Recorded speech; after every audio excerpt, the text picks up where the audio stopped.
కోశల దేశపు మహారాజుకి తన రాజ్యానికి సంబంధించిన సమస్యలు కలవరపెడుతూ ఉండేవి.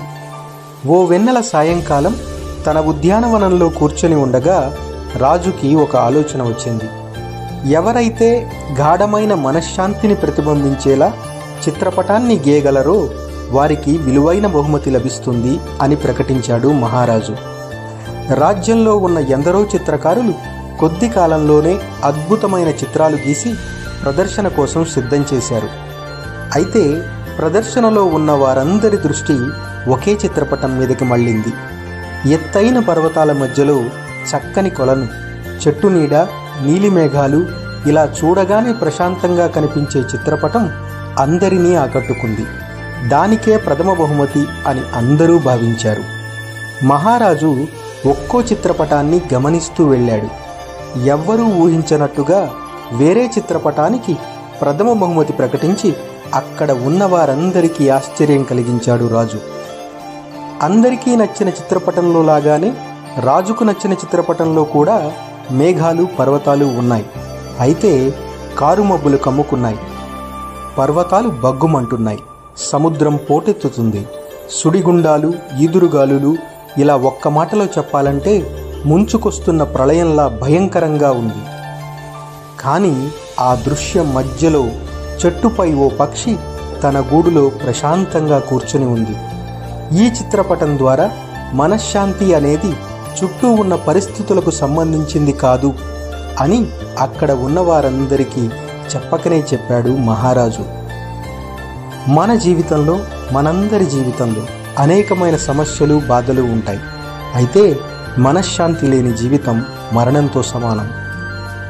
ఈ ఒక్క సమస్య తీరిపోతే చాలు, ఇంకా ప్రశాంతంగా ఉండొచ్చు అనుకునే సందర్భాలు ఎన్నో. ఇలా సమస్యలు తీరాక మనశ్శాంతిగా ఉండాలనుకోవటం ఎలాంటిదంటే సముద్రం దగ్గరకు వెళ్ళి అలలు తగ్గాక స్నానం చేద్దాంలే అనుకోవటం లాంటిది. భవిష్యత్తు బాగుండాలని మనసుకు నచ్చని పని చేస్తూ మనశ్శాంతిని దూరం చేసుకుని ఆపై మనశ్శాంతి కోసం ఎక్కడెక్కడో వెతికితే ఎలా? మనశ్శాంతి అనేది ఎక్కడో లేదు, కేవలం మన ఆలోచన విధానంలోనే ఉంది. ఎదుటివారు ఏమనుకుంటారో అని ఆలోచించటం మానేసి నీకు నచ్చే విధంగా, నీ మనసుకు మెచ్చే విధంగా సంతృప్తిగా బతకగలిగితే చాలు. శాంతి సౌధం ఎక్కడో అని వెతికి అలసిన మనసులారా, మనసు నిండా కలత నింపి శాంతికై వెతుకుతారా? హృదయసీమన శాంతి నిండా సమస్యెక్కడ చూపుతారా? చిక్కుముడులా జీవితాన్ని చిరునవ్వుతో మరి ఎదుర్కోరా.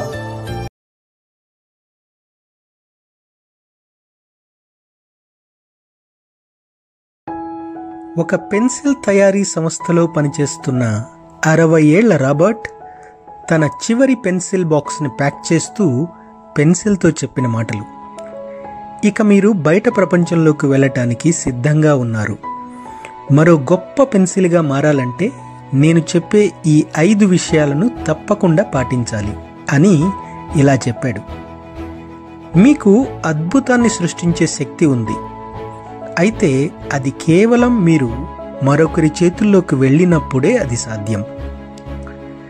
మిమ్మల్ని పదును పెట్టే ప్రక్రియలో షార్ప్నర్ ఎన్నోసార్లు మీకు భరించలేనంత బాధనిస్తుంది. కానీ ఆ బాధ మిమ్మల్ని మరింత ఉన్నతంగా తీర్చిదిద్దటానికే అని ఏనాడు మరవద్దు. మీ వల్ల జరిగే చిన్న చిన్న తప్పుల్ని సరిదిద్దుకునే అవకాశం ఎల్లప్పుడూ మీతోనే ఉంటుంది. మీ బలమంతా బయటకు కనపడే మీ రంగులోనో లేదా హంగులోనో లేదు. మీ బలం మీ లోపలే లెడ్ రూపంలో ఉంది. మిమ్మల్ని ఎక్కడ వాడినా సరే ఖచ్చితంగా మీకంటూ ఒక ముద్రని వదిలే వస్తారు. ఇలా రాబర్ట్ చెప్పిన ఈ 5 విషయాలు పెన్సిల్కే కాదండి, మనల్ని మనం ఉన్నతంగా మార్చుకోవటానికి ఎంతగానో ఉపయోగపడతాయి. మనందరిలోనూ ఎంతో టాలెంట్ ఉంది. కానీ మనకి సరైన గైడెన్స్ దొరకకపోతే ఎంత టాలెంట్ ఉన్నా అనుకున్నది సాధించటం చాలా వరకు కష్టమే. జీవితంలో కష్టాలనేవి సహజం. నువ్వు దాటే ప్రతి కష్టం నిన్ను మరింత శక్తివంతంగా మారుస్తుంది అనటంలో ఏమాత్రం సందేహం లేదు. తప్పు చేయని మనిషి అంటూ ఉండడు, కానీ ఎప్పటికప్పుడు చేసిన తప్పుల్ని సరిదిద్దుకుంటూ అభివృద్ధి పదంలో సాగటమే నీ అసలైన లక్షణం. నువ్వు బయటికి ఎలా కనిపిస్తావు అనే దానికన్నా మానసికంగా ఎంత దృఢంగా ఉన్నావు అన్నదే ముఖ్యం. నువ్వు ఏ రంగంలో ఉన్నా నీ స్థాయిలో, నీ స్థానంలో నీకంటూ ఓ చెరగని ముద్ర వేయగలిగే శక్తి నీకుంది. నేర్చుకోవాలనే తపన మనలో ఉండాలే కానీ మన చుట్టూ ఉన్న ఎన్నో మనకు స్ఫూర్తినిస్తాయి. ఈ పెన్సిల్ అందుకు ఒక చిన్న ఉదాహరణ మాత్రమే. చివరిగా, శ్రమ అనే ఆయుధం నీతో ఉన్నంతకాలం విజయం అనే వరమాల ఎప్పుడూ నిన్నే వరిస్తుంది.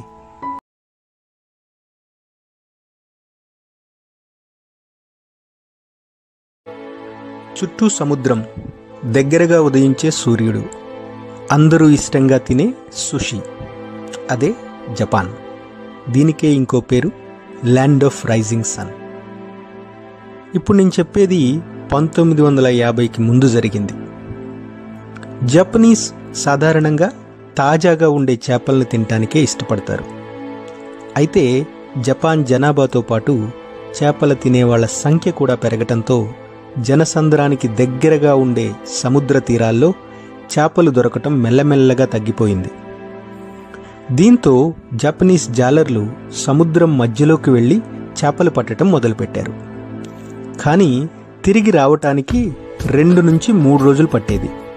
అప్పటిదాకా తాజా చేపలు తినటానికి అలవాటు పడ్డ జపనీస్ ఇలా 2-3 రోజులు పడి ఉన్న చేపలను తినటానికి అస్సలు ఇష్టం చూపించలేదు. దాంతో జాలర్లు వారితో పాటు ఫ్రీజర్స్ని తీసుకెళ్లటం మొదలుపెట్టారు. చేపలు చనిపోయిన వెంటనే వాటిని ఫ్రీజర్లో పెట్టి తీసుకొచ్చేవారు. కానీ జపనీస్కి దీని రుచిలో కూడా తేడా తేలిగ్గా తెలిసిపోయింది. దాంతో చేపల అమ్మకం అనేది పెద్ద సమస్యగా తయారైంది. బాగా ఆలోచించిన జాలర్లు పెద్ద నీళ్ల ట్యాంక్ని వారి బోట్లో వారితో పాటే తీసుకెళ్లటం మొదలుపెట్టారు. చేపలు దొరకగానే వాటిని నేరుగా నీళ్ల ట్యాంకులో వేసేవాళ్ళు. దాంతో జాలర్లు తిరిగి వచ్చేదాకా చేపలు బ్రతికే ఉండేవి. కానీ అప్పటిదాకా సముద్రంలో ఉన్న చేపలు 2 రోజుల పాటు ట్యాంకులో ఉండటంతో మొదటి కొన్ని గంటలు హుషారుగానే కనిపించిన చేపలు తర్వాత పెద్దగా కదలకుండా నీరసంగా పడి ఉండేవి. సహజంగా రా ఫిష్ తినే అలవాటున్న జపనీస్కి దీని రుచి కూడా అంతగా నచ్చలేదు. ఇలా సమస్య తీరిపోయిందనుకున్న ప్రతిసారి మళ్ళీ సమస్య మొదటికే వచ్చి చేరింది. అయితే ఓ రోజు వారికి ఈ సమస్యకి శాశ్వత పరిష్కారం దొరికింది. చిత్రం ఏంటంటే, ఈ రోజుకి జపనీస్ జాలర్లు దీన్నే ఫాలో అవుతారు. అదేంటంటే, జాలర్లు వారితో తీసుకువెళ్లే ప్రతి నీళ్ల ట్యాంకులో చేపలతో పాటు ఒక్కొక్క షార్క్ని వేసేవాళ్ళు. దాంతో చేపలన్నీ ఆ షార్క్ నుంచి ఎలా తప్పించుకోవాలా అని ఆలోచిస్తూ షార్క్కి దొరకకుండా యాక్టివ్గా తిరుగుతూ ఉండేవి. ఒకవేళ షార్క్ 1-2 చేపల్ని తిన్నా మిగతా చేపలన్నీ చాలా యాక్టివ్గా ఉండేవి. దీంతో తాజా చేపల సమస్య తీరిపోయింది. ఇక్కడ జరిగింది ఏంటంటే, షార్క్ నుంచి తప్పించుకోవటం అనేది చేపలకు పెద్ద ఛాలెంజ్. ఆ ఛాలెంజ్ వల్లే చేపలు యాక్టివ్గా ఉన్నాయి. మన మెదడు కూడా అంతే. ఒక కొత్త విషయం నేర్చుకునేటప్పుడు, కొత్త పని చేసేటప్పుడు బ్రెయిన్లో ఉండే న్యూరాన్ కనెక్షన్స్ అనేవి చాలా స్ట్రాంగ్గా తయారవుతాయి.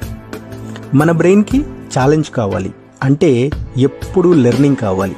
అప్పుడే బ్రెయిన్ అనేది యాక్టివ్గా ఉంటుంది.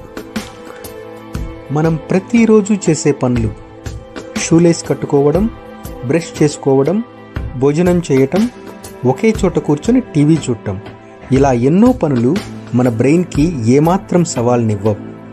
ఎందుకంటే అవి మనకు బాగా అలవాటైపోయాయి కాబట్టి.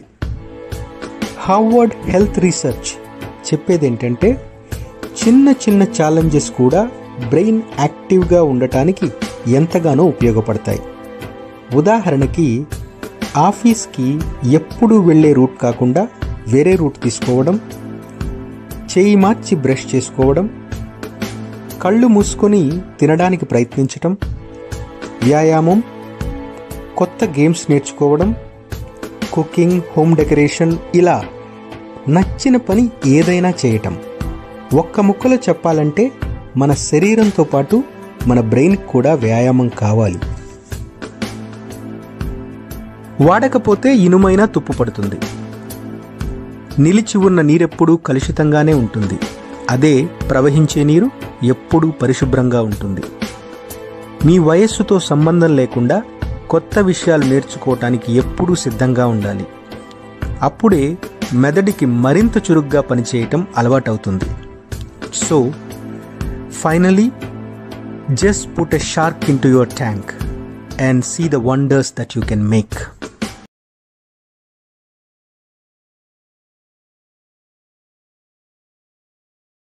పదేళ్ల కుర్రాడు ఓ పరుగు పందెంలో పాల్గొంటున్నాడు. ఎలాగైనా గెలవాలి అనే పట్టుదలతో రాత్రింబవళ్లు కష్టపడ్డాడు. రేస్ మొదలైంది. అందరికన్నా వేగంగా పరిగెత్తి కుర్రాడు గెలుపు గీతను చేరుకున్నాడు.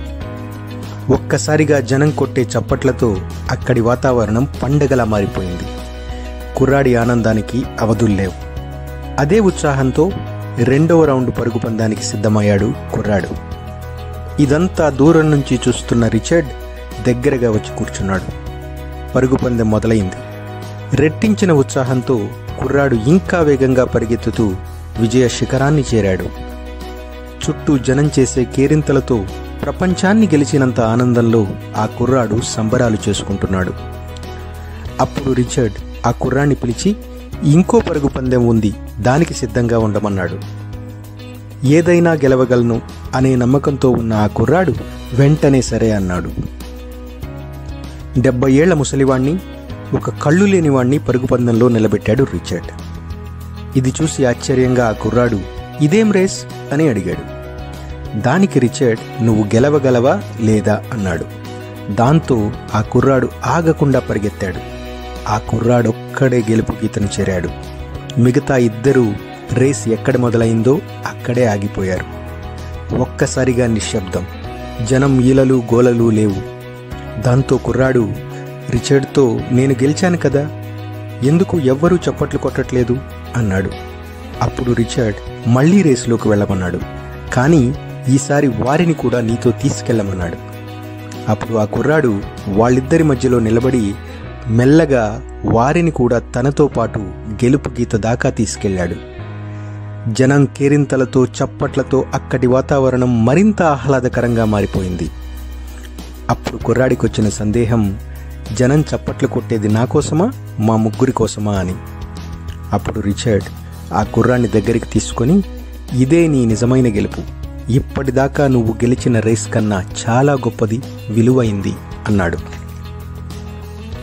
జీవితం అంటేనే రేస్, ఎదురు దెబ్బలు తగిలినా పరిగెడుతూనే ఉండు అని మనకు నేర్పిన ఈ సమాజం ఒక్కసారి ఆగి నీ చుట్టూ కూడా చూడు అని చెప్పటం మర్చిపోయినట్టుంది.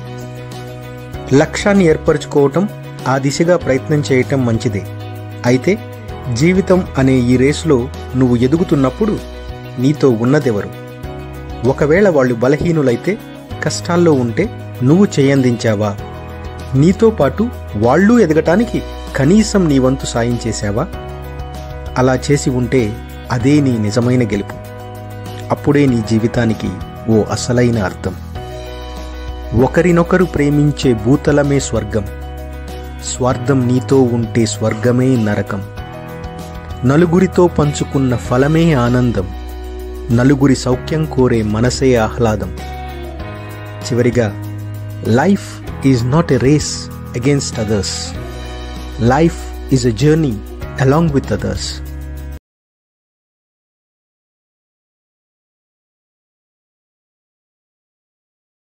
సన్యాసి అయిన గురువు తన శిష్యుడితో కలిసి కాలినడకన వేరే గ్రామానికి వెళుతున్నాడు.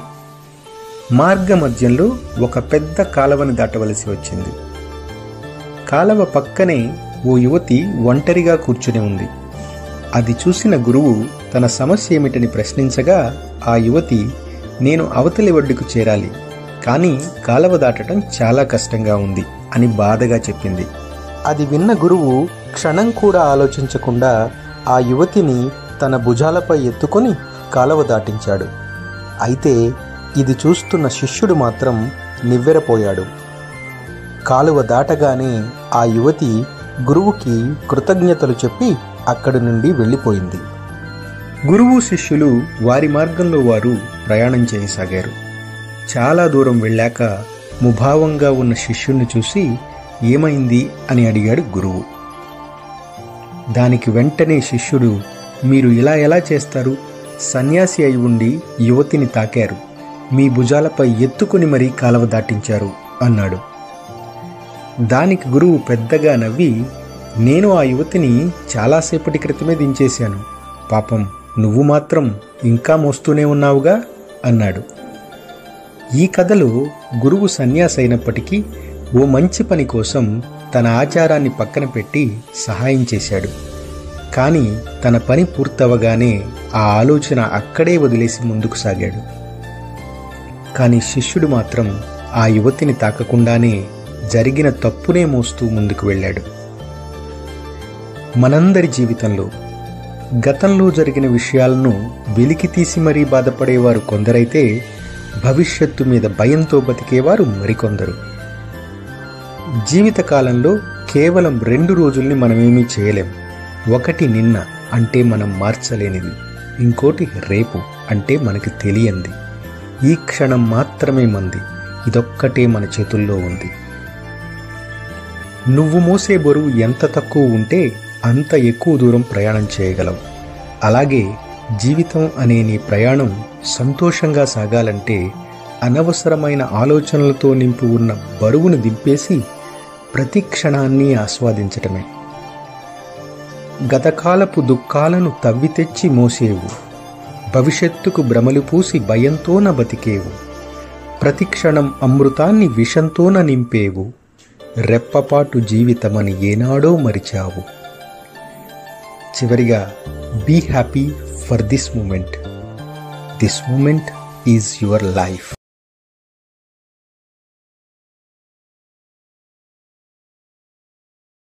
జేమ్స్ ప్రతిరోజు ఉదయాన్నే సముద్రం ఒడ్డుకు వెళ్ళి బుక్స్ చదువుతూ ఉండేవాడు. ఎప్పటిలాగానే ఓ రోజు ఉదయాన్నే సముద్రం ఒడ్డుకు నడుస్తూ వెళ్తున్నాడు.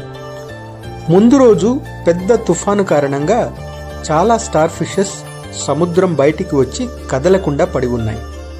అది చూస్తూ ముందుకు వెళుతున్న జేమ్స్కి ఓ 15 ఏళ్ల కుర్రాడు బీచ్ ఒడ్డుకు నడుస్తూ రావటం గమనించాడు. అలా వచ్చి రాగానే ఆ కుర్రాడు ఒక్కో స్టార్ ఫిష్ని చేత్తో తీసుకుని సముద్రం లోపలికి విసరటం మొదలుపెట్టాడు. అది చూసిన జేమ్స్ కుర్రాడి దగ్గరికి వెళ్ళి, ఏం చేస్తున్నావు అని అడిగాడు. దానికి కుర్రాడు, కాసేపట్లో ఎండ ఎక్కువయ్యేలా ఉంది, ఇలాగే ఉంటే ఈ ఫిషెస్ అన్ని చనిపోతాయి, అందుకే సముద్రంలోకి విసిరేస్తున్నాను అన్నాడు. దానికి జేమ్స్, ఇక్కడ దాదాపు 10,000కు పైగా స్టార్ ఫిషెస్ పడి ఉన్నాయి, నువ్వు కొన్ని ఫిషెస్ని సముద్రంలోకి విసిరినంత మాత్రాన పెద్దగా తేడా ఏమీ ఉండదు కదా అన్నాడు. కుర్రాడు మౌనంగా ఇంకో స్టార్ ఫిష్ని తీసుకుని సముద్రంలోకి విసిరేస్తూ, నేను అన్నింటినీ బతికించలేకపోవచ్చు, కనీసం దీన్నైనా బతికించిన వాడిని అవుతాను కదా అన్నాడు.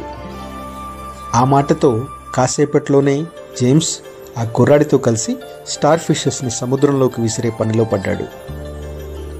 మన జీవితంలో మనం చేసే సాయంతో ప్రపంచాన్నేమీ మార్చలేకపోవచ్చు, కానీ మనం ఒక్కరికి సాయం చేసినా చాలు ఆ ఒక్కరి జీవితంలో మార్పు రావటానికి. రాముడికి ఉడత చేసిన సాయం చిన్నదే కావచ్చు, కానీ ఆ రోజు అది ఎంతో మందికి స్ఫూర్తి. అలాగే మనం ఈరోజు ఒక్కరికి చేసే సాయం కొన్ని 100 మందిలో స్ఫూర్తి నింపటానికి దోహదపడుతుంది.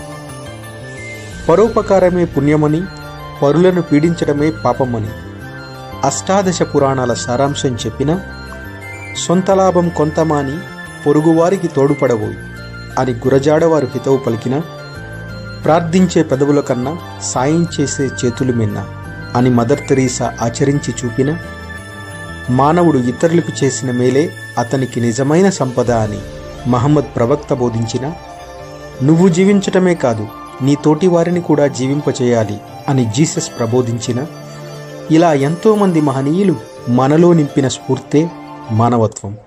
ఈ సృష్టిలో మానవత్వాన్ని మించిన మతం లేదు. మనం అవసరానికి ఎదుటివారికి చేసే సాయం నిజానికి అది మనకు మనం చేసుకునే సహాయమే. మనలోని అహంకారం కొంతవరకైనా తగ్గటానికి సహకరించే సాధనమే. మన వాళ్లకు మాత్రమే సాయం చేయటం మంచితనం. అదే అందరూ మనవాళ్లే అనుకుని చేస్తే అదే మానవత్వం. మానవత్వం పరిమళించగా ఒక మనిషికైనా సాయపడవా? ఉన్నదానిలో సాయమిచ్చి ఉడతభక్తిని చాటుకొనవా? చినుకు చినుకు చేయి కలిపి సంద్రమై మారుతుంది. ఒకరికొకరు చేయి కలిపితే ఏ కష్టమైనా తల వంచుతుంది.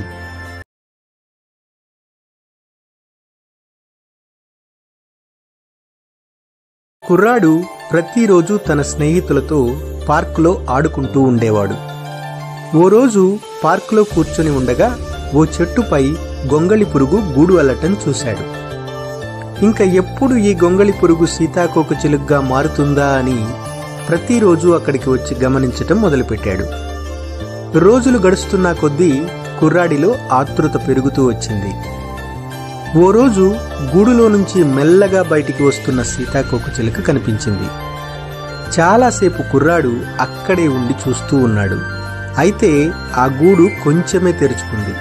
గూడు నుండి బయటికి రావడానికి సీతాకోకచిలుక చాలా కష్టపడుతుంది. అది చూసిన కుర్రాడు జాలిపడి తన దగ్గర ఉన్న బ్లేడ్తో మెల్లగా గూడును కట్ చేసి ఆ సీతాకోకచిలుక బయటికి రావటానికి సహాయపడ్డాడు. గూడు నుండి బయటికి వచ్చిన సీతాకోకచిలుక ఎగరడానికి ప్రయత్నించింది. కానీ అది సాధ్యం కాలేదు. ఎంతకీ దాని రెక్కలు తెరుచుకోవటం లేదు.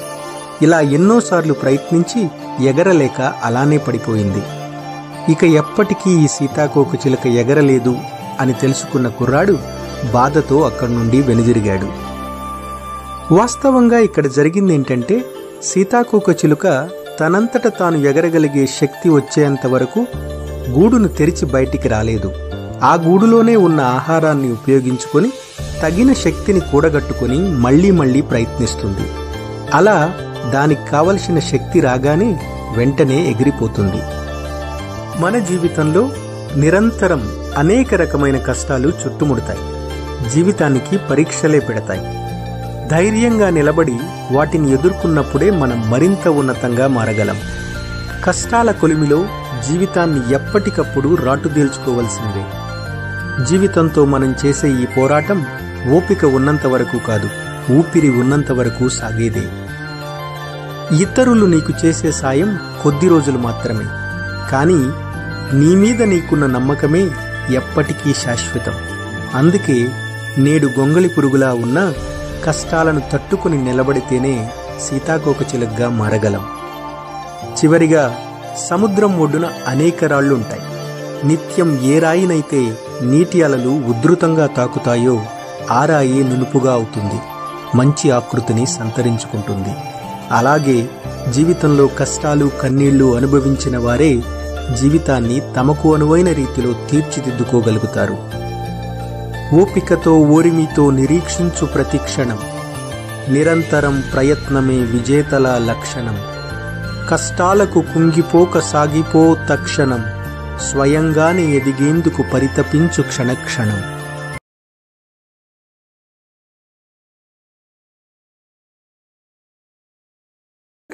సముద్రం ఒడ్డున ఉన్న చర్చ్లో ప్రతిరోజు ప్రార్థనలు చేస్తూ ఉండేవాడు.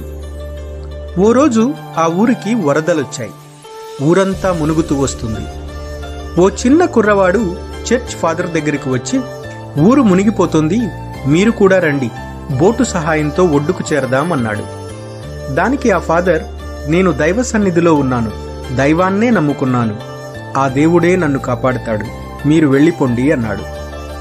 వరద తీవ్రత పెరగటంతో అక్కడ ఉన్న ఊరి జనమంతా బోటు సహాయంతో ఒడ్డుకు చేరటం ప్రారంభించారు.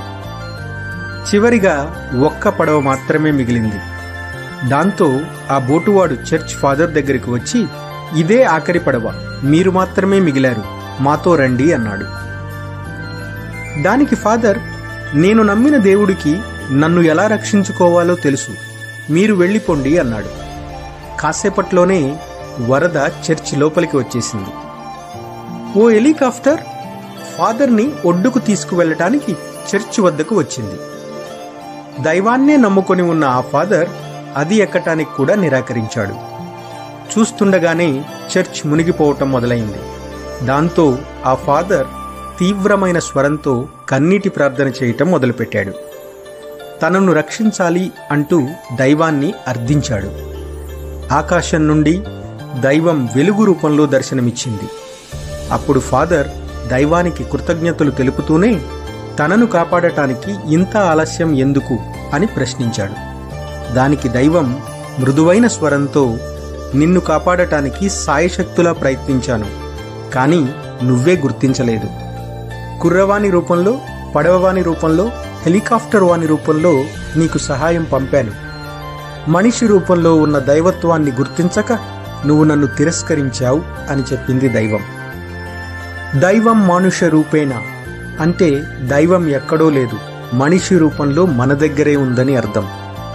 మనల్ని నవమాసాలు మోసి జన్మనిచ్చిన తల్లి, భౌతిక శరీరధారణకు కారణమైన తండ్రి, మన చుట్టూ ఆవరించి ఉన్న అజ్ఞానమనే చీకట్లను తొలగించే గురువు, మన అవసరానికి సాయం అందించే సన్నిహితులు, ఇలా మనల్ని సరైన మార్గంలో నడిపించే ప్రతి ఒక్కరూ దైవస్వరూపులే.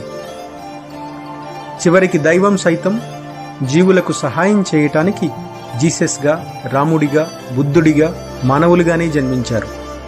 తమలోని దైవత్వాన్ని, మానవత్వాన్ని ప్రజలకు తెలిపి దైవత్వానికి పునాది మానవత్వమే అని చాటి చెప్పారు. విశ్వవీచిక పొరలలోన దైవమెక్కడ దాగి ఉంది, జీవుడే దేవుడై కనుల ముందే కదులుతుంది. మానవత్వం తలుపు తడితే దైవత్వం మేలుకుంది, మనిషిలోని దైవత్వం నీ సేవకై వేచి ఉంది.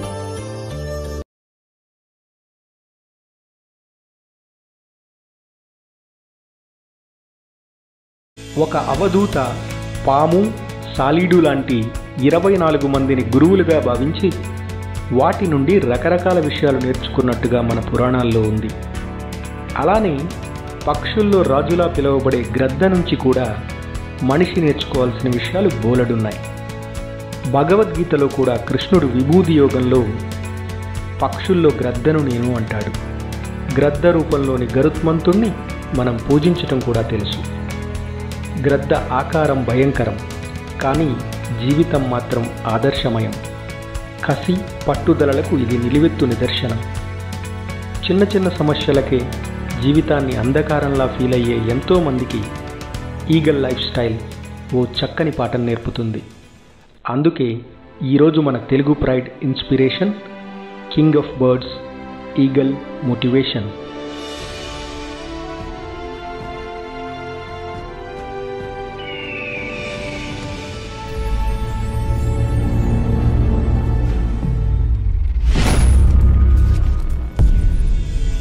ఆకాశంలో స్వేచ్ఛగా తిరుగుతూ హుందాగా కనిపించే ఈ ఈగల్ బతికినంతకాలం రాజులా బతుకుతుంది. గూగుల్ మ్యాప్ని జూమిన్ చేసి చూసినట్టుగా గ్రద్ద ప్రతి విషయాన్ని నిశితంగా పరిశీలిస్తుంది. దీని కంటి చూపు చాలా పవర్ఫుల్. 50 మైళ్ళ దూరంలో ఎగురుతున్న మరో పక్షిని చూడగలదు. దూరదృష్టితో ఆలోచించగలదు. దీనికి భయం అనేది ఉండదు. శత్రువు ఎంత పెద్దదైనా అటాక్ చేయటమే తెలుసు. దీనికన్నా పెద్ద ఆకారంతో ఉన్న జంతువులను సైతం కాలిగోళ్లతో మట్టి కరిపించగలదు. శత్రువులకు ఎన్నడూ వెన్నుచూపని స్వభావం దీని సొంతం. ఈ ఈగల్ ఫుడ్ కోసం ఇతర పక్షులతో గొడవ పడదు. పైన ఎగురుతూ ఒక టార్గెట్ పెట్టుకొని సూటిగా అటాక్ చేస్తుంది. సమయం తీసుకున్నా సరే ఎట్టి పరిస్థితుల్లో టార్గెట్ మిస్ కానివ్వదు. తెలివిగా పరిస్థితుల్ని అంచనా వేస్తుంది. మరో విషయం ఏంటంటే, ఈ ఈగల్స్ ఎప్పుడూ చనిపోయిన జంతువుల మాంసాన్ని తినవు. తాను వెంటాడి చంపిన ఫ్రెష్ మాంసాన్ని మాత్రమే ఆరగిస్తాయి. క్లిష్ట పరిస్థితులకు గ్రద్ద ఎన్నడూ తలగ్గదు. తుఫాను వచ్చినప్పుడు పక్షులన్నీ ఏదైనా చెట్టు కిందకు కానీ కొండ గుహల్లోకి కానీ వెళ్ళి తలదాచుకుంటాయి. కానీ ఈ ఈగల్ మాత్రం అందుకు భిన్నంగా ఆలోచిస్తుంది. తుఫానుకు కారణమైన మేఘాల పైకి వెళ్ళి గాలివానకు అందనంత ఎత్తులో విహరిస్తుంది.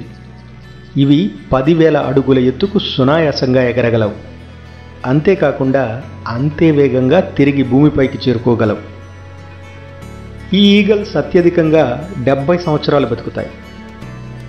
ముక్కు నోరు షార్ప్గా ఉండటమే వీటికి ప్లస్ పాయింట్. అయితే 40 సంవత్సరాలకే వృద్ధాప్యంలోకి చేరి బలహీనంగా మారుతుంది. దీని గోళ్ళు కూడా పొడవుగా పెరిగి ఆహారాన్ని పట్టుకోవటానికి సహకరించవు. పొడవైన దాని ముక్కు కొన చివర వంగిపోయి పట్టుకున్న ఆహారాన్ని నోటితో తినడానికి సహకరించదు. ఈకలు దట్టంగా పెరిగి దాని రెక్కలు బరువై చురుగ్గా ఎగరటానికి సహకరించవు. ఆ సమయంలో దాని ముందున్నవి 2 లక్ష్యాలు. 1, ఆహారాన్ని సంపాదించుకోలేక శుష్కించి మరణించటం, లేదా బాధాకరమైనా సరే తనను తాను మార్చుకోవడం. ఇలాంటి నిస్సహాయ స్థితిలోనూ ఈగల్ ఎప్పుడూ కుంగిపోదు. అడుగు ముందుకు వేయటమే తప్ప వెనకడుగు తెలియదు. మిగిలిన 30 సంవత్సరాలు మళ్లీ రాజులా బ్రతకాలన్నా, పూర్వ వైభవాన్ని తెచ్చుకొని కొత్త జీవితాన్ని ప్రారంభించాలన్నా ఓ మినీ యుద్ధమే చేయాలి. పరిస్థితులకు అనుగుణంగా మారటం ఈగలకు వెన్నతో పెట్టిన విద్య. 40 ఏళ్లకు ముక్కు పటుత్వాన్ని కోల్పోయిన గద్ద ఎత్తైన పర్వతానికి వెళ్ళి తన ముక్కుని పర్వతానికేసి కొట్టుకుంటుంది. ఇలా కొన్ని రోజులు చేయటం వల్ల నోరు ముక్కు భాగాలు విడిపోతాయి. ఆ తరువాత కొన్ని రోజులకు కొత్త ముక్కు నోటి భాగాలు వస్తాయి. కొత్తగా వచ్చిన ముక్కుతో అది తన పాత గోళ్ళని పెకిలించి వేస్తుంది. కొన్ని రోజుల తరువాత కొత్త గోళ్ళు వచ్చాక వాటితో తన రెక్కలకు ఉన్న ఈకలను పీకేస్తుంది. ఇది చాలా నొప్పితో కూడుకున్న పని. అయినా గద్ద వెనక్కి తగ్గదు. దీనికి మళ్ళీ పదునైన ముక్కు నోరు, శక్తివంతమైన గోర్లు రెక్కలు పొందటానికి 5 నెలల సమయం పడుతుంది. ఇలా 5 నెలలు బాధాకరమైన కృషితో సంపాదించుకున్న పునర్జన్మతో మరో 30 ఏళ్ళు హాయిగా బతుకుతుంది. ఇది మొండితనానికి పట్టుదలకి నిదర్శనం. సాధించాలనే తపన ఉంటే ఏదైనా చేయొచ్చని ఈ ఈగల్ నుంచి మనం నేర్చుకోవచ్చు. ఈ సృష్టిలో మనం బతకాలంటే మార్పు అనేది చాలా అత్యవసరం. అదే జీవిత సత్యాన్ని గద్ద జీవించి మనల్ని కూడా అలా జీవించమని బోధిస్తుంది. ఈ ఈగల్స్ తన పిల్లలకు చిన్నప్పటి నుండే ధైర్య సాహసాలు అలవాటు చేస్తాయి. సరైన వయస్సు రాగానే వాటి పిల్లల్ని ఎత్తైన ప్రదేశానికి తీసుకువెళ్ళి తనపై కూర్చోబెట్టుకొని ఎగురుతూ ఒక్కసారిగా పక్కకు తప్పుకుంటుంది. దీంతో పిల్ల తన రెక్కలకు పనిచెప్తుంది. తన శక్తినంతా బయటపెట్టే అవకాశం తల్లి కల్పిస్తుందన్నమాట. మొత్తానికి పసిప్రాయం నుంచే ఈ ఈగల్స్ యుద్ధనీతిని ప్రదర్శిస్తూ చచ్చే వరకు రాజులా, తిరుగులేని జీవిలా బతుకు పయనం కొనసాగిస్తుంది. చివరిగా aim it and achieve it. Prove your self to your self, not to others.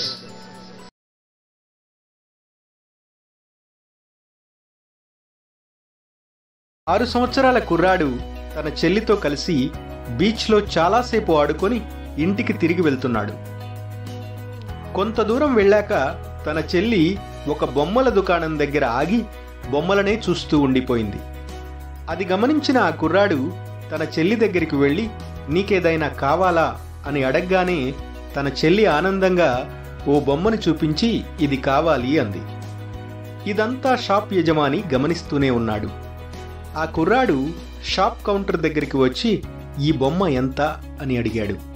దానికి ఆ షాప్ యజమాని నువ్వేమివ్వగలవు అన్నాడు. ఆ కుర్రాడు తన జేబులో ఉన్న గవ్వలన్నింటినీ తీసి ఆ షాప్ యజమానికి ఇచ్చేశాడు. ఆ యజమాని గవ్వలను డబ్బులు లెక్కిస్తున్నట్టుగానే లెక్కించటం మొదలుపెట్టాడు. లెక్క పూర్తి కాగానే ఆ కుర్రాడు అమాయకంగా సరిపోలేదా అని అడిగాడు. ఆ యజమాని ఇవి బొమ్మ ఖరీదు కన్నా ఎక్కువ ఉన్నాయి అని కేవలం 4 గవ్వలు మాత్రమే తీసుకుని మిగిలినవి తిరిగిచ్చేశాడు. ఆ కుర్రాడు చాలా సంతోషంగా మిగిలిన గవ్వలను తన జేబులో పెట్టుకొని తన చెల్లికి ఆ బొమ్మను ఇచ్చి అక్కడి నుండి వెళ్ళిపోయారు. ఆ షాప్లో పనిచేస్తున్న వ్యక్తి ఆశ్చర్యంగా సార్ మీరు ఇంత ఖరీదైన బొమ్మను కేవలం 4 గవ్వల కోసం ఎలా ఇచ్చారు అని అడిగాడు. దానికి ఆ షాప్ యజమాని చిరునవ్వుతో మనకు ఇవి కేవలం గవ్వలు మాత్రమే, కానీ ఆ అబ్బాయికి ఇవి తన కష్టం, తనకి ఇవి చాలా విలువైనవి. పైగా ఈ వయస్సులో డబ్బంటే ఏమిటో అతనికి సరిగ్గా తెలియదు. కానీ తను పెద్దయ్యాక డబ్బుకు బదులుగా గవ్వలతో ఓ బొమ్మ కొన్నట్టు మాత్రం ఖచ్చితంగా గుర్తుంచుకుంటాడు.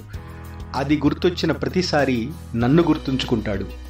ఈ ప్రపంచం మంచి మనుషులతో నిండి ఉంటుందని తను నమ్మటమే కాదు, తాను మంచి మనిషిగా ఎదుగుతాడు అన్నాడు. మన జీవితంలో మంచికి రోజులు లేవని, మంచివాడు చేతగాని వాడిగా మిగిలిపోతాడని, ఇతరులు ఎలా ఉన్నారో నువ్వు అలా మారాలని భావించకు. నీకంటూ ఓ విలువుందని, నీ వ్యక్తిత్వానికి ఓ అర్థముందని గుర్తుంచుకో. గంధపు చెక్కను తెచ్చి ఎక్కడ పెట్టినా అది తన సువాసనని ఎప్పుడూ కోల్పోదు. అలానే మానవత్వం నిండిన మనిషి ఎక్కడున్నా మంచిని పంచడానికో లేదా పెంచడానికో సదా సిద్ధంగా ఉంటాడు. కరుగుతున్న కాలానికి, అంతరించే వయస్సుకి మధ్యన మిగిలిపోయే జ్ఞాపకమే మంచితనం. అదే నీకు ఆభరణం. చివరిగా, దాహంగా ఉన్నా విషాన్ని తాగలేను, ఆకలిగా ఉన్నా అశుద్ధాన్ని ముట్టలేను, అవసరం ఉన్నా అబద్ధాన్ని చెప్పలేను, స్వచ్ఛమైన మార్గాన్ని ఎప్పటికీ వీడలేను.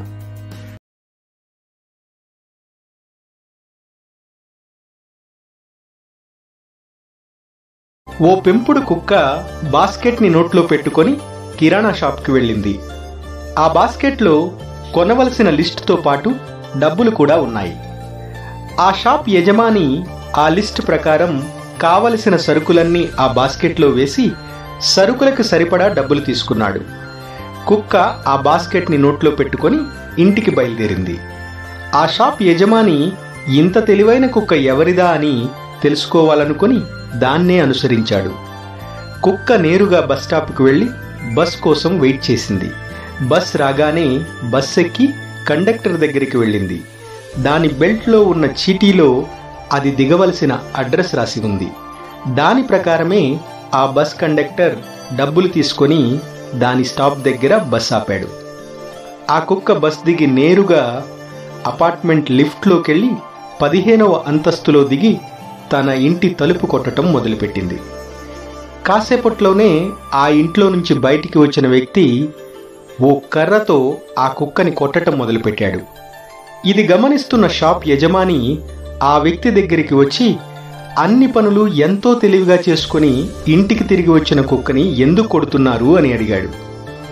దానికి ఆ వ్యక్తి, ఇది రెండోసారి. నిద్రపోతున్న నేను లేచి మరీ డోర్ తీయవలసి వచ్చింది. వెళ్లేటప్పుడు కనీసం తాళం తీసుకెళ్లాలని కూడా తెలీదా దీనికి అని కోప్పడ్డాడు. అంతే, ఆ షాప్ యజమాని ఆశ్చర్యంగా అలానే ఉండిపోయాడు. ఈ కథ వినగానే నవ్వొచ్చేలా ఉన్న మనందరి జీవితంలో ఇది చాలా సహజం. ఎదుటి వ్యక్తి నుంచి మనం ఆశించేదానికి హద్దే లేదు. చేసిన పనులన్నీ మర్చిపోయి కూరలో ఉప్పు తగ్గిందని విసుక్కునే భర్త నుండి 9 గంటలు ఆఫీసులో పనిచేసినా అప్పుడే వెళ్ళిపోతున్నావా అని అడిగే బాస్ దాకా అందరిది ఇదే పరిస్థితి. అదీ కాక చేసిన 100 మంచి పనులు మర్చిపోయి ఒకే తప్పును పట్టుకుని వేలాడుతుంది ప్రపంచం. అందుకేనేమో ఈ ప్రపంచంలోనే అతి కష్టమైన పనేదైనా ఉంది అంటే అది అందరికీ నచ్చేలా బతకాలని చూడడమే. ఎదుటి వారిలో తప్పులేం కనిపిస్తాయా అంటూ భూతద్దాలతో బయలుదేరే వారికి ఏ పనిలోనూ సంతృప్తి దొరకదు. అదే ప్రతి మనిషిలోనూ మంచినే చూసేవారికి ప్రపంచమంతా నందనవనంలా కనిపిస్తుంది. అదే యద్భావం తద్భవతి. అందుకే ఎప్పుడూ మంచిని మాత్రమే చూసేలా మన కంటికి, మంచి మాత్రమే మాట్లాడేలా మన నాలుకకి ఆ భగవంతుణ్ణి శక్తినివ్వమని కోరుకుంటూ మన తెలుగు ప్రైడ్ ఛానల్ని ఇంత పెద్ద సక్సెస్ చేసిన మీ అందరికీ big thank you.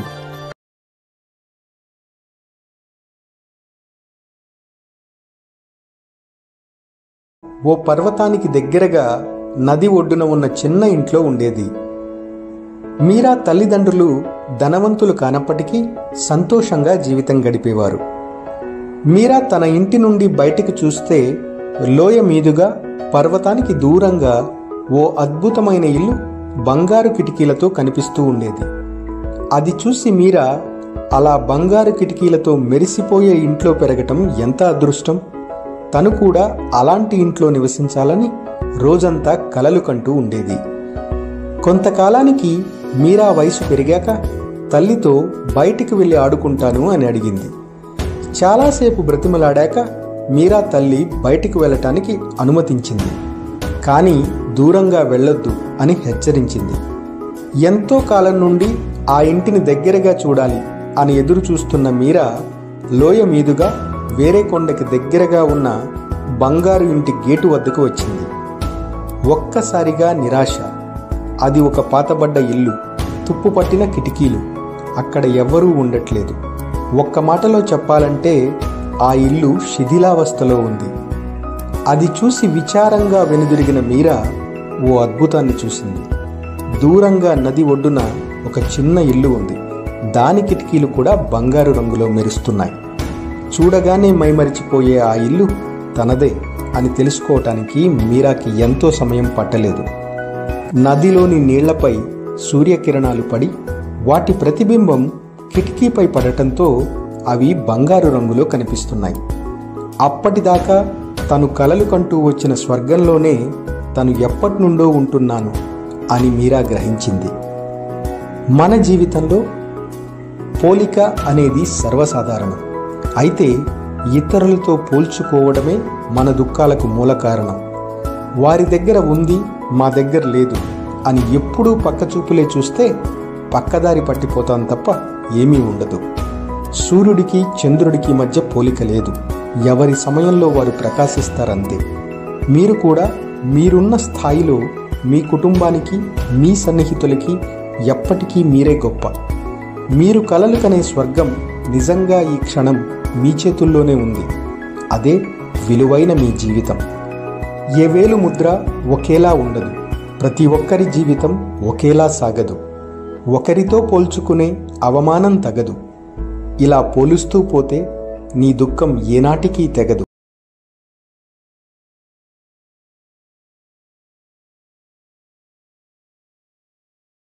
Ash America గర్వించదగ్గ గొప్ప టెన్నిస్ ప్లేయర్. నల్ల జాతీయులకి అమెరికా సమాజంలో సరైన గౌరవం లేని కాలంలో పుట్టి నల్లవారి కోసం కేటాయించిన గ్రౌండ్లోనే ఆడుకోవాలి అనే నిబంధనలతో పెరిగి తెల్లవాళ్ల కళ్ళు చెదిరిపోయే షాట్లతో అమెరికా అందించిన అత్యుత్తమ టెన్నిస్ స్టార్లలో ఒకడిగా నిలిచినవాడే Arthur Ashe. Wimbledon tennis title గెలిచిన ఏకైక నల్లజాతి ఆటగాడు. అమెరికాని 3 సార్లు డేవిస్ కప్ ఛాంపియన్గా నిలబెట్టి ప్రపంచ నెంబర్ 1 టెన్నిస్ ర్యాంక్ని అందుకున్నాడు. 36 ఏళ్ల వయసులో తనలాంటి వెనకబడిన సామాజిక వర్గానికి చెందిన పిల్లలకు టెన్నిస్ కోచింగ్ ఇస్తుండగా అకస్మాత్తుగా గుండెపోటుతో కుప్పకూలాడు. ఆ తరువాత 2 సార్లు బైపాస్ సర్జరీ జరిగింది. అయితే ఆపరేషన్ సమయంలో తనకి చాలా రక్తం అవసరమైంది. తానొకటి తలిస్తే దైవమొకటి తలిచినట్టుగా తనకి ఎక్కించిన రక్తంలో ఎయిడ్స్ ఉండటంతో అప్పటి నుండి తాను చేయని తప్పుకి ఎన్నో ఏళ్లు శిక్ష అనుభవించవలసి వచ్చింది. తీవ్రమైన అనారోగ్యంతో ఎన్నో సంవత్సరాలు మంచాన పడ్డాడు. అప్పటికే ఈ విషయం తెలిసిన ఎంతో మంది అభిమానులు చలించిపోయారు. ఈ జబ్బు మా అభిమాన ఆటగాడికే ఎందుకు దేవుడా అని ఓ అభిమాని ఉత్తరం రాశాడు. అందుకు సమాధానంగా ఆర్థర్, 5 కోట్ల మంది నాతో పాటు టెన్నిస్ ఆడటం నేర్చుకుంటే 5 లక్షల మంది మాత్రమే ప్రొఫెషనల్ టెన్నిస్ ఆటగాళ్లయ్యారు. వారిలో 50 మంది మాత్రమే వింబుల్డన్ ఆడారు. అందులో 2 సెమీఫైనల్కి వెళ్లారు. 1 మాత్రమే గెలిచారు. ఆ రోజు నేను గెలిచిన కప్పుని ముద్దు పెట్టుకున్నప్పుడు, ఓ దేవుడా, ఈ అదృష్టం నాకే దక్కేలా ఎందుకు చేశావు అని నేను దేవుణ్ణి అడగలేదు. అప్పుడు ఆ ప్రశ్న వెయ్యని నాకు ఇప్పుడు కష్టం వచ్చింది కదా అని, ఈ జబ్బు నాకే ఎందుకు ఇచ్చావు అని దేవుణ్ణి అడిగే హక్కు లేదు అన్నాడు. నిజానికి మనిషి సుఖాల్లో ఒకలాగా, కష్టాల్లో మరోలాగా ప్రవర్తిస్తాడు. కష్టాల్లో దేవుడు తప్ప మరొకటి గుర్తురాదు. సుఖాల్లో దేవుడే గుర్తురాడు. కష్టం, సుఖం కేవలం మనం చూసే దృక్పథంలోనే ఉంటుంది. అందమైన గులాబీ పువ్వు చుట్టూ ముళ్ళెందుకు పెట్టాడు దేవుడు అని అందరూ అనుకుంటారే కానీ, ముళ్ళ మధ్యలో కూడా అంత అందమైన గులాబీ సృష్టించిన దేవుడిది ఎంత గొప్ప సహృదయం అని ఎవరూ భావించరు. కష్టానికి, సుఖానికి సాక్షిగా నిలిచిన వాడే కష్టాల్లోనూ నిజాయితీగా బతుకుతాడు, సుఖాల్లోనూ కృతజ్ఞతతో మెలుగుతాడు. విజయం ఎదురైతే నా ప్రతిభే అంటావు, అపజయాలు తోడైతే దైవనింద చేస్తావు. సుఖదుఖాలు వచ్చినా చలించక నువ్వుంటే ఆనందం అన్నది ఎప్పుడూ నీవెంటే.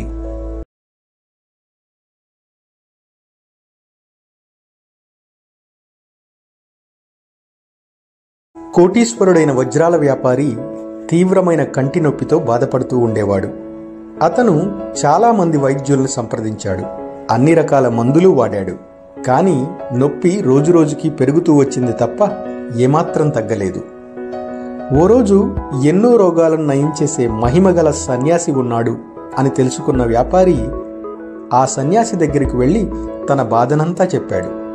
సన్యాసి వ్యాపారి సమస్యను అర్థం చేసుకుని, కొంతకాలం పాటు ఆకుపచ్చ రంగులనే చూడాలి, మరే రంగులపై నీ కళ్ళు పడకూడదు అని చెప్పాడు.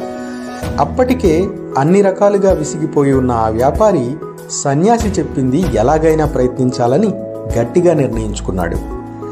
కొన్ని లక్షలు ఖర్చు పెట్టి అద్భుతమైన నైపుణ్యం ఉన్న చాలామంది చిత్రకారుల బృందాన్ని తన ఇంటికి పిలిపించాడు. తన కన్ను పడే ప్రతి వస్తువు ఆకుపచ్చగా పెయింటింగ్ చేయాలని అందరికీ ఆదేశించాడు. ఇలా కొన్ని రోజులు గడిచాయి. ఓ రోజు సన్యాసి ఈ వ్యాపారి ఎలా ఉన్నాడో చూద్దామని అతని ఇంటికి వచ్చాడు. ఆ సన్యాసి కాషాయి రంగు వస్త్రాలు ధరించి ఉన్నాడు. అది చూసిన వ్యాపారి సహాయకులు ఒక బకెట్ నిండా ఆకుపచ్చ రంగుతో పరిగెత్తుకుంటూ వచ్చి తన యజమాని వేరే రంగు చూడకూడదు అనుకుంటూ ఆ సన్యాసిపై ఆకుపచ్చ రంగుని గుమ్మరించారు. అది చూసిన సన్యాసి పెద్దగా నవ్వుతూ అక్కడే ఉన్న వ్యాపారితో, నువ్వు ఇంత ఖర్చు పెట్టి కనపడేదంతా ఆకుపచ్చ రంగులోకి మార్చే బదులు ఓ జత ఆకుపచ్చ కళ్ళజోడిని కొనుక్కొని ఉంటే సరిపోయేది కదా. నువ్వు ఈ ప్రపంచాన్ని ఆకుపచ్చగా ఎప్పటికీ చిత్రీకరించలేవు, కేవలం నువ్వు చూసే విధానాన్ని మార్చుకోవటం తప్ప అన్నాడు. ఈ ప్రపంచం ఎందుకిలా ఉంది అని విచారిస్తుంటారు కొందరు, ప్రపంచాన్ని మార్చాలి అని ప్రయత్నిస్తుంటారు మరికొందరు. మనమెప్పుడు ఎదుటివాడి గురించి ఆలోచించటంలోనే బిజీ. అందుకేనేమో మన లైఫ్ అంతా గజిబిజీ. ప్రపంచాన్ని మార్చాలి అని ఆలోచించే బదులు నీ వంతుగా నువ్వు మారి నువ్వు చూసే దృక్పథాన్ని మార్చుకుంటే చాలు. దాని అనుగుణంగానే ఈ ప్రపంచం నీకు కనిపిస్తుంది. ఫైనల్గా నాకు నచ్చిన quote, you can't change what's going on around you until you start changing what's going on within you.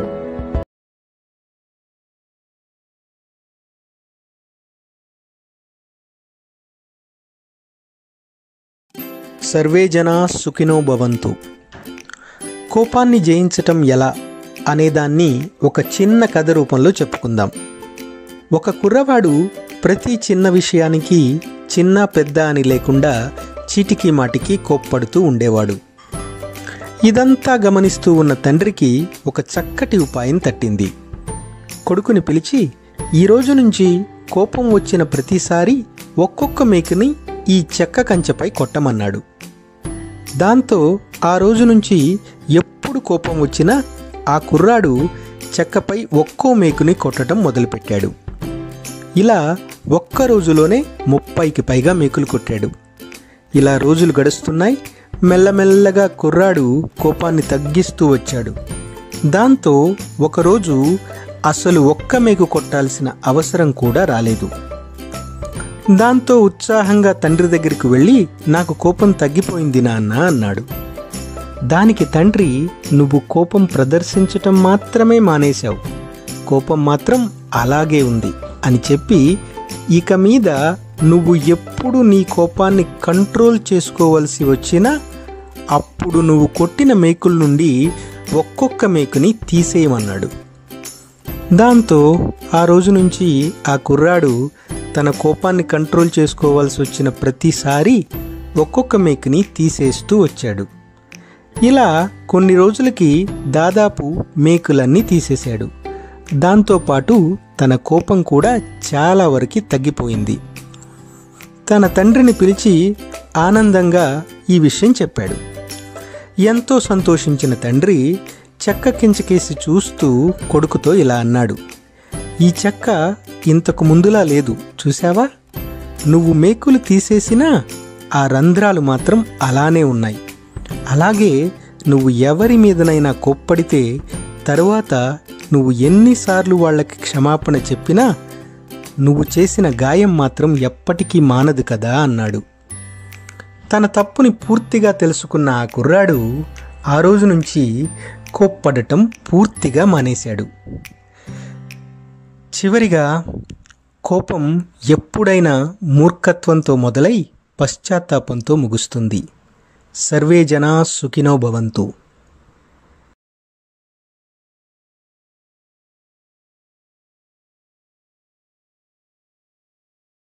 రిటైర్మెంట్కి దగ్గరలో ఉన్న టీచర్ హార్వే తన స్కూల్ పిల్లలని ఓ ఫీల్డ్ ట్రిప్కి తీసుకొచ్చాడు.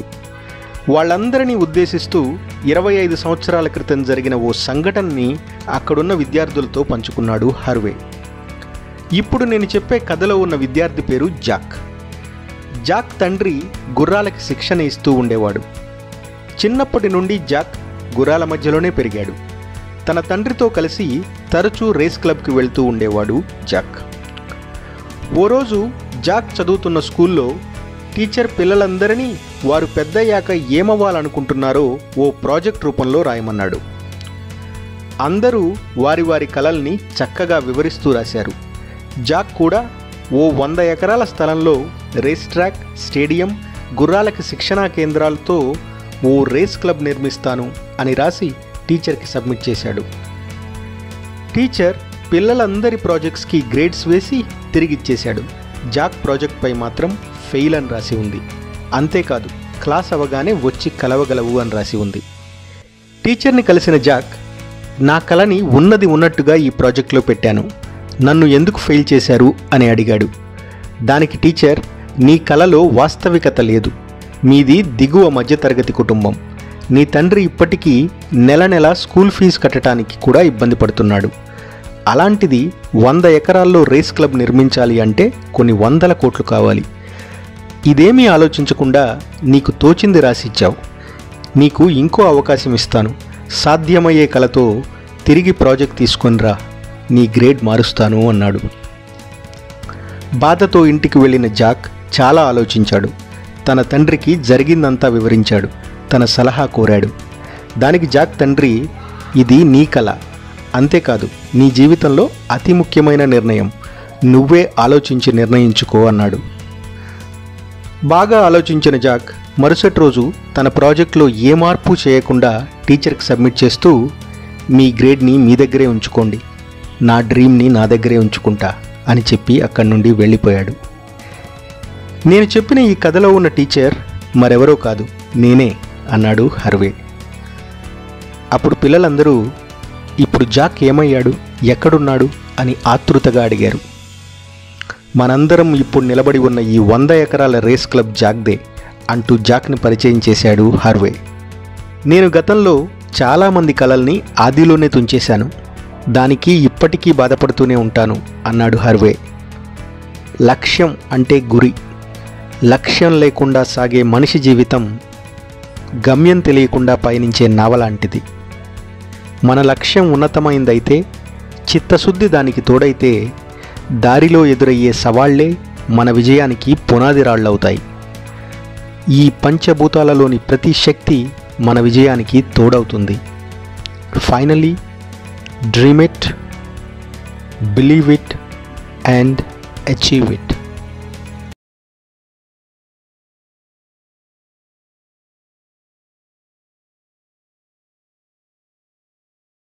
రాబర్ట్ బీచ్ ఒడ్డున నడుస్తూ వెళ్తున్నాడు. ఉన్నట్టుండి కాలికేదో బలంగా తగిలింది. అది ఓ దీపం. ఇసుకలో కూరుకుపోయి మెరుస్తూ కనిపిస్తుంది. రాబర్ట్ దాన్ని బయటికి తీసి మట్టిని తొడవటంతో ఒక్కసారిగా ఆ దీపం నుండి పొగలు కమ్ముకున్నాయి. క్షణాల్లోనే ఆ దీపం నుండి జీనీ ప్రత్యక్షమయ్యాడు. హే రాబర్ట్, ఇది ఓ మాయా దీపం. నువ్వు రుద్దటం మూలంగానే నేను బయటకొచ్చాను. దీనిలో ఒకే ఒక కోరిక మిగిలిపోయింది. నీకేది కావాలన్నా జాగ్రత్తగా ఆలోచించి కోరుకో అన్నాడు జీనీ. రాబర్ట్ చాలా ఆలోచించాడు. స్వతహాగా షేర్ మార్కెట్లో ఎక్కువ అనుభవం ఉన్న రాబర్ట్ ఇప్పటి నుండి సరిగ్గా 1 సంవత్సరం తరువాత వచ్చే షేర్ మార్కెట్ న్యూస్ పేపర్ కావాలి అని అడిగాడు. జీనీ క్షణంలో మాయమై ఆ న్యూస్ పేపర్ని రాబర్ట్ చేతిలో పెట్టి అక్కడి నుండి వెళ్ళిపోయాడు. రాబర్ట్ చాలా ఆనందంగా పేపర్ చదవటంలో మునిగిపోయాడు. రకరకాల లెక్కలు వేస్తూ ఏ షేర్ కొంటే ఎంత సంపాదించొచ్చో రాయటం మొదలుపెట్టాడు. మొత్తానికి ఓ 100 కోట్లు సంపాదించేలా ప్రణాళిక వేసుకొని ఆ న్యూస్ పేపర్లో చివరి పేజీ తిప్పాడు. అంతే, ఒక్కసారిగా గుండె ఆగినంత పనయింది. తన ఫోటోతో శ్రద్ధాంజలి అని రాసి ఉంది. పట్టరాని ఆవేదంతో జీనీ జీనీ అని అరవటం మొదలుపెట్టాడు. అప్పుడు ప్రత్యక్షమైన జీనీ చెప్పిన మాట, ఈ పేపర్లో నీకు లభించిన విలువైన సమాచారం ఏది? నువ్వు వెతుకుతున్న ఆర్థిక ప్రణాళిక, లేక నీకింకా 1 సంవత్సరమే మిగిలుంది అని తెలుసుకోగలగటమా? నీ ముందు 2 మార్గాలున్నాయి. నా జీవితాన్ని ఇంత తొందరగా ఎందుకు ముగిస్తున్నావు అని దేవుణ్ణి నిందించుకుంటూ భయంతో బాధతో బతికి చావడం, లేదా ఇంకా నాకు 1 సంవత్సరం మిగిలుంది, ఇప్పటి నుండైనా ప్రతి క్షణాన్ని ఆస్వాదిస్తూ ముందుకు సాగడం. నిర్ణయం నీది, ఆపై మిగిలిన జీవితం నీది అని చెప్పాడు జీనీ. కాసేపట్లోనే తేరుకున్న రాబర్ట్ తనకు మిగిలిన సంవత్సర కాలంలో కొన్ని 100 కిలోమీటర్లు ప్రయాణించాడు. నచ్చిన ప్రాంతాలన్నీ చూశాడు. తను గతంలో బాధపెట్టిన వారందరినీ కలిసి క్షమించమని కోరాడు. తనకు ఎంతో నచ్చిన గిటార్ నేర్చుకున్నాడు. నవ్వాడు, నవ్వించాడు, నచ్చినట్టు బతికాడు. సంవత్సరాంతంలో తను చనిపోయే ముందు చివరిగా తన డైరీలో రాసిన మాట, I lived my life, I loved my life and I have no regrets. మనకెలాగూ రాబర్ట్కున్నంత అదృష్టం లేదు. రేపేదో సాధించాక ఆనందపడదాం అనే భ్రమలో బతకండి. రాత్రి పడుకుంటే తెల్లారి లేస్తామన్న గ్యారంటీ లేని బతుకులు మనవి. నీడ కన్నా నిజాయితీగా, శ్వాస కన్నా సహజంగా ఎప్పుడూ మనతో పెనవేసుకుని ఉండేదే మరణం. అది ఎప్పుడు ఎలా వస్తుందో తెలియదు. అందుకే ఉన్నన్ని రోజులు ఈర్ష్యాద్వేషాలని పక్కన పెట్టి ప్రతి క్షణాన్ని ఆస్వాదిస్తూ ముందుకు పోవడమే అసలైన జీవితం.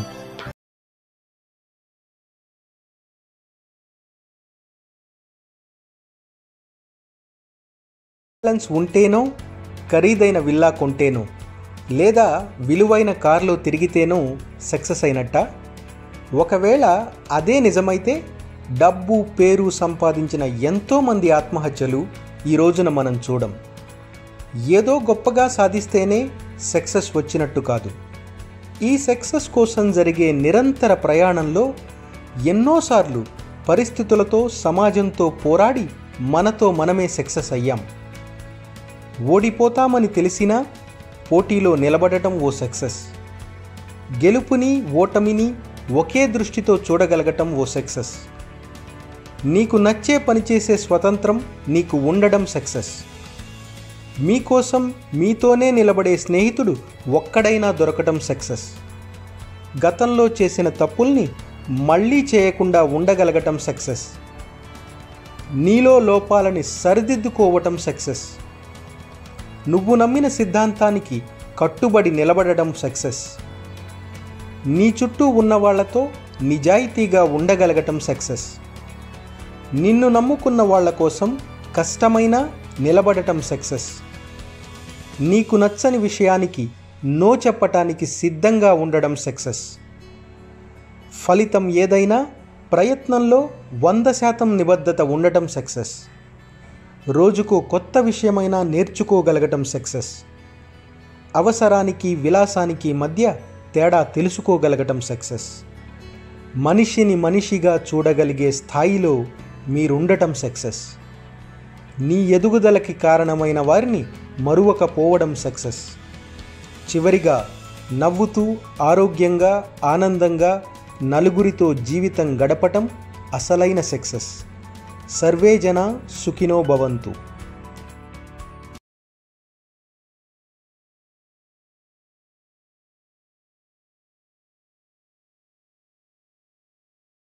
ఓ అమావాస్య రాత్రి చీకటి గదిలో 4 క్యాండిల్స్ వెలుగుతూ ఉన్నాయి.